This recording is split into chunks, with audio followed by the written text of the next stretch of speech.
Шановні українці і українки, сьогодні підписав указ про встановлення нового спеціального дня – Дня сил безпілотних систем. Відтепер щорічно це 11 червня, день нашої поваги, нашої вдячності СБС. Вперше в світі, саме в Україні, ми створили такий рід сил. Максимально СБС розвиваємо. І саме українці довели, що завдяки технологічності, завдяки своїй креативності та сміливості ми можемо змінювати війну. Ми можемо досягати таких цілей, які раніше були або зовсім недосяжні для звичайної зброї, або вкрай важко досяжні і вимагали шаленої витрати ресурсів. Тільки за рік після створення угруповання СБС вже уражено російських цілей різного рівня на майже 40 мільярдів доларів. Найважливіше, що це різні типи уражень, і кожне додає нам можливості берегти життя. СБС Збройних сил реально взірець для багатьох інших армій, і цими місяцями ми особливо вдячні за мідл-страйки. Російська воєнна логістика на всій глибині тимчасово окупованої території тепер доступна для українських дронів. Російське прикордоння теж зазнає нашого впливу. Це відчувається ворогом, і будемо це нарощувати.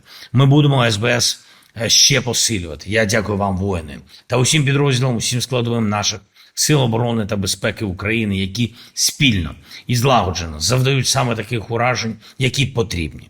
Була доповідь головнокомандувача Олександра Сирського, також начальника Генштабу Андрія Гнатова, по фронтовій ситуації та ключовим напрямкам. Звісно, детально обговорили мідл-страйки і діп-страйки, які зараз на виконанні. План наших українських далекобійних санкцій виконується абсолютно чітко.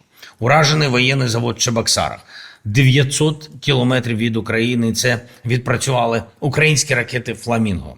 Також були влучання в об'єкти російської нафтової галузі. Є досягнення і у Чорноморському регіоні. Збройні сили України, СБУ, розвідка. Усім, хто долучений, дякую. Я хочу відзначити сьогодні наших воїнів на передовій. Позиції сильні і завдання виконуються. Особливо частини ДШВ, 95-та, 80-та, 79-та бригади. Дякую вам.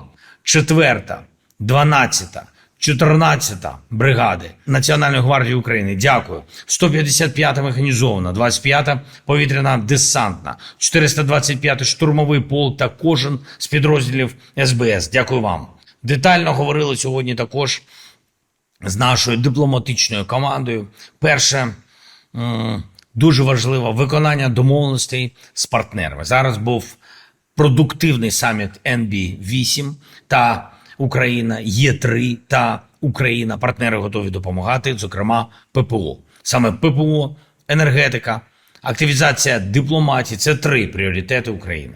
Очікую, що все, про що ми домовились, вже на виконанні у наших відповідних команд МЗС, Міністерства оборони України та Офісу президента. Готуємось також до надважливих самітів літа. Саміт ЄС, саміт Групи 7, саміт НАТО.